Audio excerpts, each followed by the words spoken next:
하나님께서 오늘 우리에게 주시는 말씀은 룻기 1장 1절부터 5절까지입니다. 구약성경 402면입니다.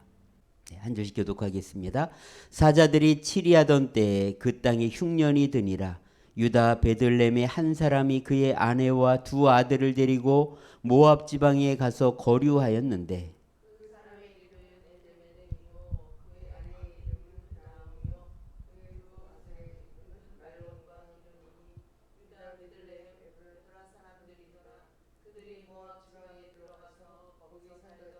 나오미의 남편 엘리멜렉이 죽고 나오미와 그의 두 아들이 남았으며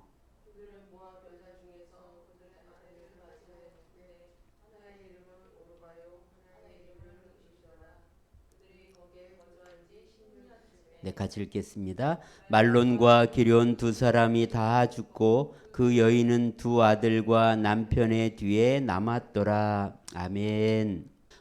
제가 일주일에 한 번씩 드라마처럼 보는 프로그램이 하나가 있는데 나는 솔로라는 프로그램입니다. 요즘은 특별히 돌싱 이혼해서 이제 혼자 살던 분들이 이제 나와서 이제 자기가 사랑하는 사람을 찾는 시간인데요.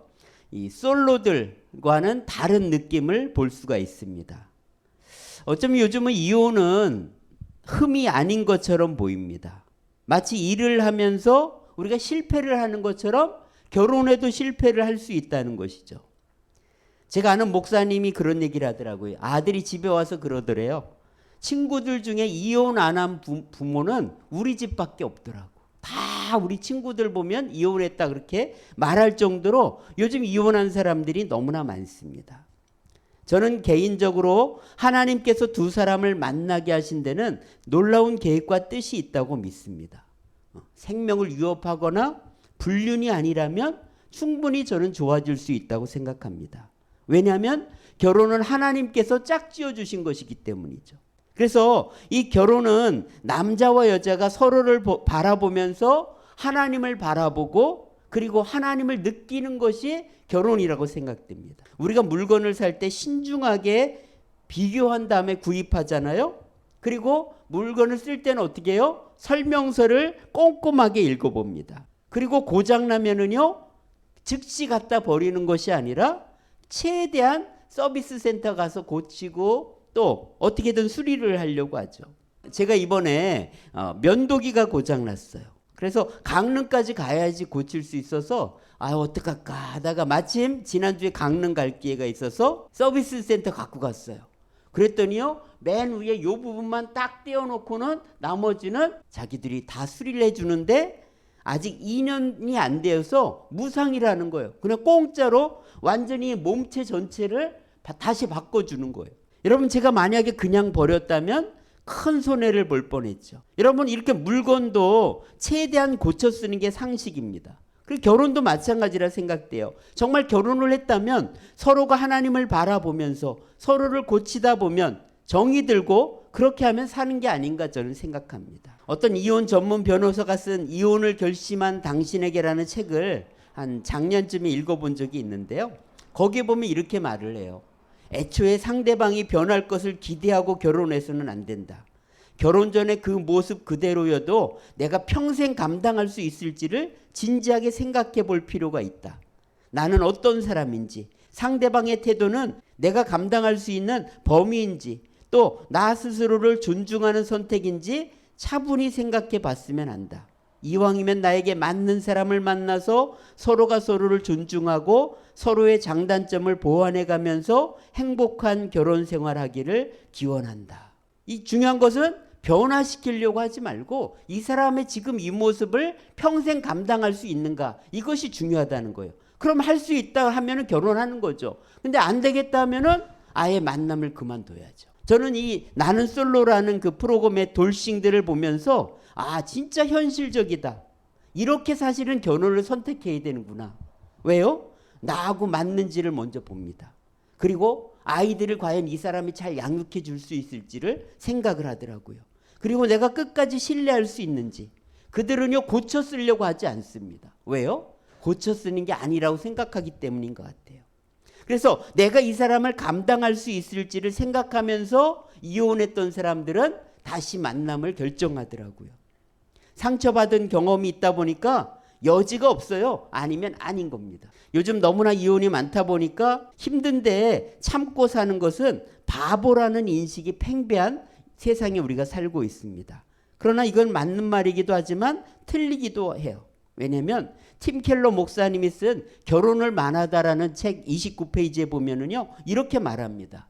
당장 만족감을 느끼지 못하는 부부라 할지라도 이혼하지 않고 결혼 생활을 그냥 유지하다 보면 적어도 3분의 2 정도는 5년 안에 다시 행복해질 수 있다는 거예요. 그 고비를 넘어서 조금 참고 견디면 행복해질 수도 있다고 그렇게 말을 합니다. 여러분, 이 세상에 딱 맞는 사람은 없습니다. 사랑하는 것은 힘든 일입니다. 여러분, 프로야구 선수가요, 빠른 공을 치기 위해서 연습을 얼마나 하는지 아시죠? 그들은 자기 실력 갖고 살지 않습니다. 매일 1시간, 2시간, 몇 시간씩 연습을 해요. 여러분, 그런데 결혼은 어떻습니까? 그렇게 노력하고 애쓰는지 모르겠습니다. 대단한 비결은 없습니다. 행복한 비결은 계속 서로 많이 노력하고 애쓰는 것밖에 없어요. 지금 얼마나 많이 이혼을 하냐면 1년에 결혼하는 사람이 19만 건 정도 됩니다. 근데 이혼은 그거의 절반가량인 약 9만 3천 건 정도가 1년에 결혼하는 거의 절반만큼 이혼하고 있습니다. 어쩌면 정말 온전한 가정을 지키는 것이 어려운 세상에 우리가 살고 있습니다. 어쩌면 깨어지는 것은 일상이 되었습니다. 하지만 깨어지는 것이 끝이 아니라는 것을 우리는 기억해야 돼요. 오늘 룻기 말씀을 통해서 하나님은 깨어진 가정을 얼마든지 다시 회복시켜 주실 수 있다는 것을 우리가 같이 한번 살펴봤으면 좋겠습니다. 이 룻기는 사사들이 치리하던 때, 혼란스러운 시대입니까? 그리고 그 시대는 흉년까지 들었습니다.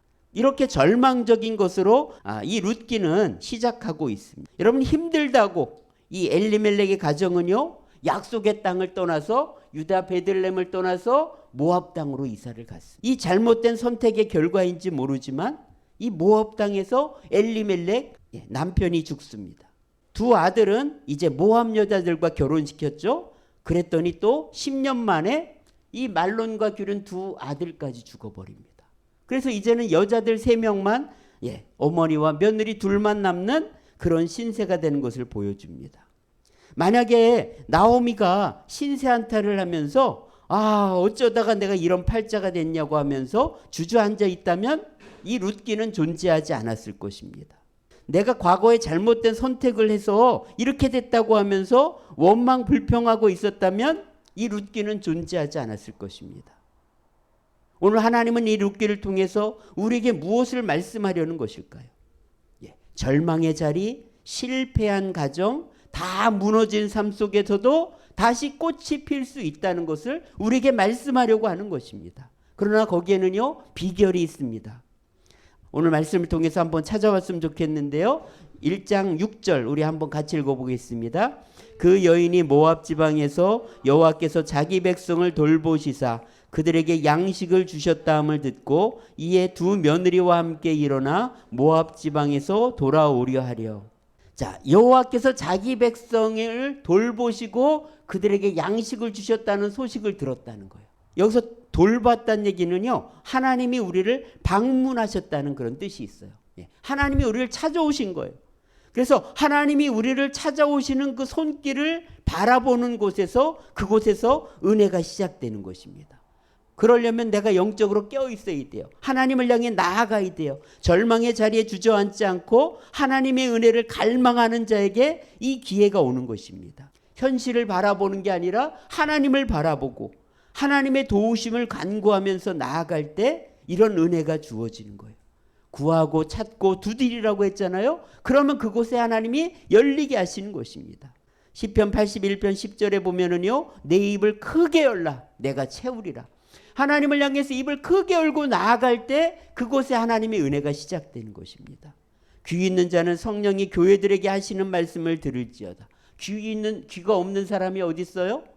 이게 뭘 말하는 걸까요? 하나님의 말씀을 들으려고 하는 사람에게 하나님께서는 오늘도 말씀하신다는 것입니다. 여러분, 입과 귀가 있는 게 중요한 게 아니고 그것을 가지고 하나님을 향해서 열고 귀를 기울이며 나아갈 때 그곳에 은혜의 길이 시작된다는 것입니다.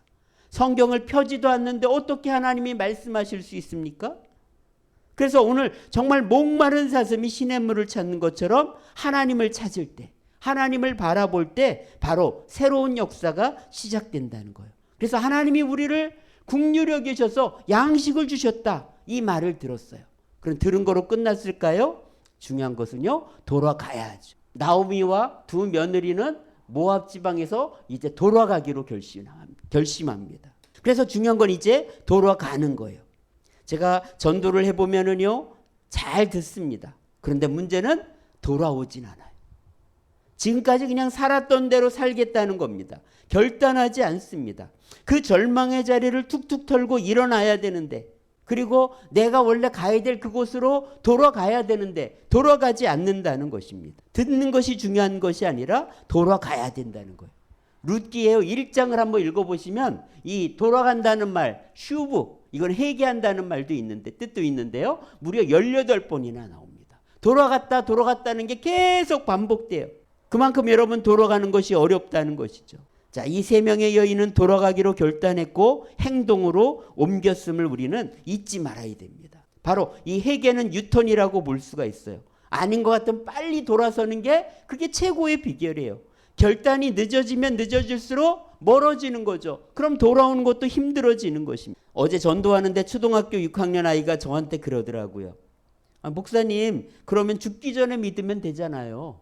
복음을 잘 이해했어요. 예수님 믿으면 언제든지 구원받을 수 있다는 거 아는 거죠. 여러분, 그래서 제가 얘기했어요. 맞는 말이다. 그러나 내가 언제 어떻게 죽을지 알지 못하지 않냐. 너 심장마비로 죽을지, 교통사고로 갑자기 죽을지 누가 아냐. 그리고 또 내 마음대로 살다가 죽기 전에 예수님 믿고 천국 가는 게 이게 복음이라면은요, 그 복음 믿지 말아야 돼요. 그 정도 복음이라면, 천국 가기만 위한 복음이라면 그건 복음이 아닙니다.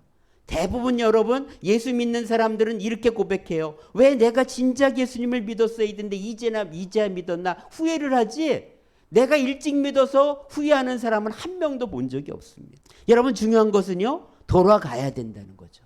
돌아갈 때 그곳에 하나님의 은혜가 임한다는 거예요. 탕자가 아버지 집으로 돌아가기로 결심한 것처럼 돌아가는 것이 축복입니다. 어쩌면 신앙생활 자체가 매일 하나님께로 돌아가는 거예요. 아, 이러면 안 되지. 또 돌아가고 이게 신앙생활이 아닌가 저는 생각돼요. 근데 돌아가다가 보니까 나오미가 며느리에게 말해요. 아무래도 데리고 가갖고는 안 될 것 같은 거죠. 그래서 너희는 너희 집으로 돌아가라. 나 따라온다고 뭐 도움될 게 없다는 거죠. 처음에는 둘 다 어머니와 함께 가겠다고 말했습니다. 하지만 나오미가 끈질기게 설득하니까 오르바는요, 돌아갑니다. 근데 룻은 끝까지 나는 따라가겠다는 거예요. 그래서 위대한 선택을 하잖아요.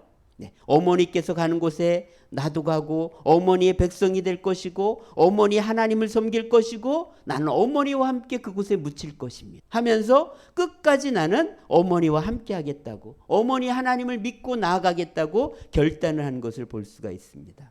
자, 그래서 10년 만에 남편과 두 아들을 잃은 나오미는 며느리 룻과 함께 베들레헴에 도착했습니다. 나오미는 자신을 환영하는 베들레헴 사람들에게 이렇게 말해요. 전능자가 나를 심히 괴롭게 했다.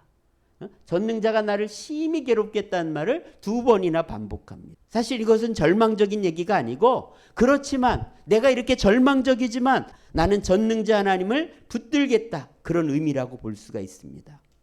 룻기에는요 2번밖에 안 나오는데, 이 전능자가 성경 전체에 48번인데 그 중에 제일 많이 나오는 성경이 어디냐면 욥기에 무려 31번이 나옵니다.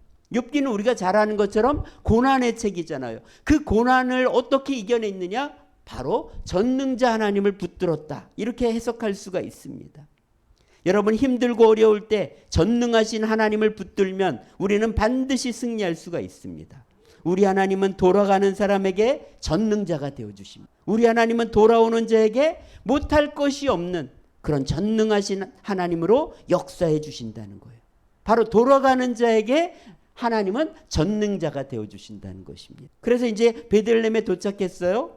그냥 멍하니 하늘만 바라보고 있는 것이 아니라 이 며느리 룻은요 이삭을 주우러 가겠다고 어머니에게 말합니다. 그러면서 이런 말을 해요. 누군가 나에게 은혜를 베풀어 주면 내가 따라가서 이삭을 줍겠습니다. 다시 말하면 은혜를 베푸는 자리로 룻은 나아갔다는 거예요. 이삭을 줍는다는 것은 그 당시에 가장 밑바닥이에요. 아무것도 먹을 것이 없는 가장 가난한 사람이 하는 일이 이삭을 줍는 것입니다. 그러면 좀 자존심이 상할 수도 있어요. 아니 내가 이런 일 하려고 여기까지 왔나? 그러면서 또 사람들이 나를 어떻게 생각할까? 사실 그런 생각을 할 수 있는데 룻은 그렇지 않았다는 거예요. 하나님을 바라보면서 믿음으로 나아가면 바로 그것이 은혜의 자리가 될 수 있다는 것을 믿었던 것입니다. 우리가 잘 아는 더러운 귀신 들린 딸을 둔 수로보닉의 여인은 이방인입니다. 그는 자기 딸을 귀신을 쫓기 위해서 예수님께 찾아갔어요. 내가 이방인이지만 예수님 내 딸 좀 살려주세요. 근데 예수님이 이렇게 냉혹하게 말을 해요. 자식한테 줄 것을 갖다가 개들한테 주는 것은 마땅하지 않다. 나는 이방인에게 복음을 전하러 온 것이 아니라는 것입니다. 그렇지만 이 여인은 그거에 삐지지 않아요. 그 예수님의 테스트에 넘어가지 않습니다. 예수님의 말을 오해하지도 않아요. 그리고 오히려 이렇게 말하죠. 개들도 부스러기는 주워 먹지 않습니까? 나에게 그 부스러기 은혜라도 달라고 하면서 예수님께 나아가니까 예수님이 그 믿음을 보시고 말하죠. 지금 귀신이 떠났다. 여러분 하나님의 은혜는요 이렇게 낮아질수록 강력하게 임하는 거예요. 이 수로보닉의 여인과 룻처럼 우리가 낮은 자리로 은혜의 자리로 가면 바로 그곳에서 하나님의 역사가 시작된다는 것입니다. 근데 놀라운 것은요 그 은혜의 자리에 뭐가 있냐? 하나님은 좋은 만남을 예비해 놓으시. 룻이 이삭을 주우러 간 것이 우연히 바로 엘리멜렉의 친족인 기업 물을 자의 밭이었습니다. 이 기업을 물은다는 게 고엘이라고 하죠. 이스라엘에서는요 만약에 남편이 죽으면 옛날에는 먹고 살 방법이 없어요. 그래서 사회복지 제도로 그 남편과 가까운 형제나 친족이 대신 결혼해 주어서 그 기업을 이어갈 수 있게 하는 제도가 바로 이 고엘이란 제도였습니다. 근데 바로 이 보아스가 바로 그 역할을 할 수 있는 2명 중에 1명이었던 거예요. 이 보아스는요 특별히 룻에 대해서 이야기를 들었고 친절을 베풉니다. 덕분에 룻은요 무려 22리터나 되는 보리를 갖다 주어요. 하루 식량이 0.5리터면 되니까 이제 그걸 갖고 먹고 살면 22일을 먹을 수 있는 그 정도 양이 된다는 거죠. 집에 돌아와서 나오미는 보아스의 밭에서 주었다고 하니까 이 나오미는요 깜짝 놀랍니다. 왜냐하면 자기가 잊고 있었던 것이 있었던 거죠. 뭐냐면 자기 기업을 물을 자가 있었던 거예요.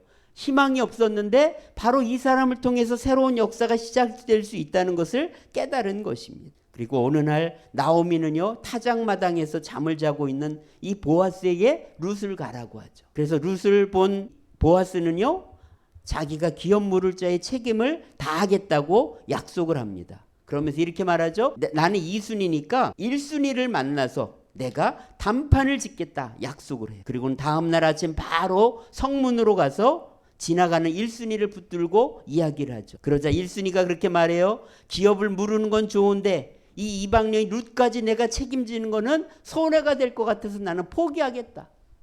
그러자 2순위였던 이 보아스가 그 기업 물을 권리를 받게 되고 그래서 보아스와 룻이 결혼하게 됩니다. 이 가정에 하나님께서는요 오벳이란 아들을 주셔요. 그리고 그 오벳은 이새를 낳고 이새는 다윗 왕을 낳게 돼요. 이 룻이라는 비참한 별 볼 일 없는 여인이 하나님을 바라보면서 나아갔더니 돌아갔더니 그곳이 은혜의 자리가 되었고 하나님은 그곳에서 좋은 만남을 갖게 하시면서 바로 4대 만에 왕이 태어나는 위대한 가문으로 바꿔주시는 것을 볼 수가 있습니다. 여러분 인생의 축복은 만남을 통해서 옵니다. 그런데 이 좋은 만남은 절대 우연이 아니라는 거예요. 어떤 사람에게 이런 만남을 주실까요? 하나님을 바라보면서 하나님께로 돌아가면서 하나님의 은혜를 사모하는 자에게 하나님은 바로 이런 좋은 만남을 예비해 주신다는 것입니다. 돈 많이 벌고 부자 되는 게 중요하지 않아요. 좋은 만남을 가지면 그곳에 복이 오는 것입니다. 그래서 인생에서 가장 중요한 것은요, 먼저 예수님과의 만남이요. 그리고 그 예수님을 만난 사람들에게 하나님은 또 좋은 사람들을 붙여주시는 것입니다. 여호수아는 모세를 만났고 엘리사는 엘리야를 만났습니다. 룻은 보아스를 만났고 디모데는 바울을 만났어요. 마가는 베드로를 만났습니다. 깡패 기믹두는 스왈론 선교사를 만났고 헬렌 켈러는 설리반 선생님을 만났습니다. 이렇게 좋은 만남처럼 소중한 것은 없습니다. 하나님을 만나고 그리고 좋은 만남을 갖도록 우리가 기도해야 될 줄 믿습니다. 여러분, 이렇게 룻기는요, 사사시대, 흉년, 죽음이라는 이야기로 절망스럽게 시작을 해요. 그러나 하나님을 바라보고 하나님께로 돌아가고 은혜 자리로 나아가니까 하나님은 좋은 만남을 통해서 마지막에 룻기는 이렇게 끝납니다. 가정이 세워지고 아이가 태어나고 진짜 이스라엘의 왕이 태어난 것으로 끝나는 것을 우리에게 보여주고 있습니다. 정말 더 신기한 것은 뭔지 아세요? 바로 이 룻의 남편인 보아스의 엄마가 여리고의 기생 라합이었다는 거예요. 이 여리고의 기생 라합이 하나님을 붙들었잖아요. 그리고 그 아들이 보아스였고 또 그 보아스는 모압 여인이었던 룻이 하나님을 붙들고 나왔을 때 남편이 됐다는 거죠.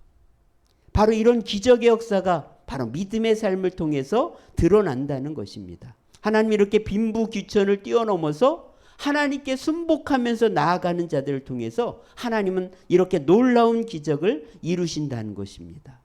여러분, 아스팔트에 보면 가끔 꽃이 피어 있는 것, 식물이 자라는 것을 본 적이 있을 거예요. 여러분, 그게 얼마나 힘들었을까요? 거기서 자라기 위해서. 그러나 그 절망의 자리에서도 꽃을 피울 수 있다. 절망의 자리에서도 나는 꽃을 피울 수 있다는 그런 믿음으로 나아간 그 식물은 그렇게 살아서 꽃도 피운다는 거죠. 오늘 우리도 마찬가지입니다. 어떤 상황에서든지 하나님을 바라보며 나아가면 하나님은 분명히 우리에게도 어떤 절망에서도 우리에게 꽃을 피우시고 새로운 역사를 시작하실 수 있습니다. 우리가 그 믿음으로 나아가는 또 한 주간이 될 수 있기를 원합니다. 기도하겠습니다. 하나님 아버지, 감사합니다. 정말 아버지, 절망의 자리에 있는 룻과 나오미의 가정을 하나님께서 어떻게 희망의 가정으로 세우시는지를 보았습니다.